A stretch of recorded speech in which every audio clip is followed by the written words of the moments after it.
How to build a culture based on your core values. You've successfully converted your first 10 customers and validated your product. Now you hit a wall. Burnout. The business is running, but you are the bottleneck.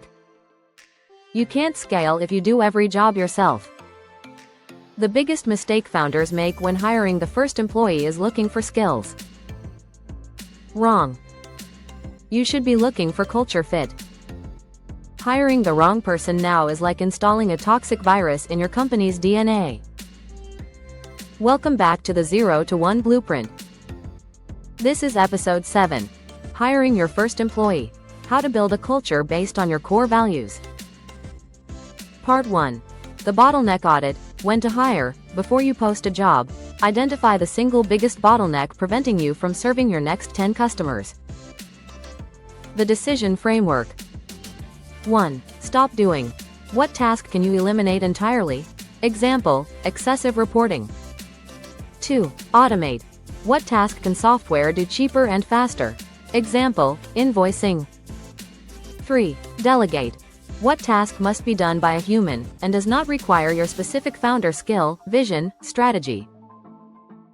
The first hire rule. Your first hire should take over the most repetitive, predictable, and time-consuming task that you hate but that directly supports the customer. Often, this is customer success, onboarding, or basic operations. Part 2. Hire for values. Train for skills. Skills can be taught, core values cannot. Your first employee will determine the culture for the next 50 hires. Go back to your core values, episode 2. If your value is radical transparency, your interview questions must test for this specific behavior. The behavioral interview hack. Don't ask hypothetical questions. Are you honest? Ask behavioral questions. Tell me about a time you made a major mistake at work and how you communicated that error to your manager. Their answer should align with your radical transparency value. The culture carrier. This first employee is the culture carrier. They need to be passionate about your mission, episode 2, and excited about solving the original problem, episode 1. Warning: a brilliant jerk will sink your ship faster than a kind but slightly slower learner. Do not compromise on values. Part 3. The coffee test and trial period. The resume and the interview or sales pitches. You need a reality check. 1. The coffee test. Informal vetting. Meet outside the office, or video call, for a low-stakes conversation.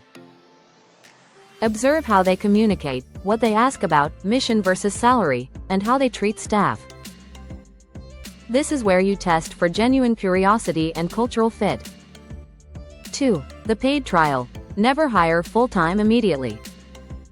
Offer a paid, 2-week contract for a specific project that mirrors the repetitive task you need solved, part 1. Goal. Test their work quality, reliability, and most importantly, how they integrate with your communication style. If the paid trial fails, you part ways cleanly and professionally. If it succeeds, you hire them full-time with confidence. Part 4. Compensation and empowerment. Compensation for the first hire is crucial. Offer competitive pay, but always include an equity component or bonus tied directly to your SMART goals, episode 3. Empowerment. Give them ownership over the entire repetitive process. They are the expert in that domain.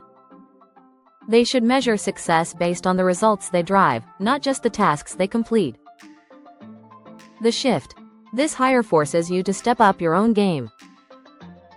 You must now transition from a doer to a manager, strategist. You've successfully launched, priced, and now scaled your capacity. You have a plan for the first 10 people. Join me for the next step in the 0 to 1 Blueprint series, where we talk about automating your customer acquisition, beyond social media, building your automated sales funnel that scales.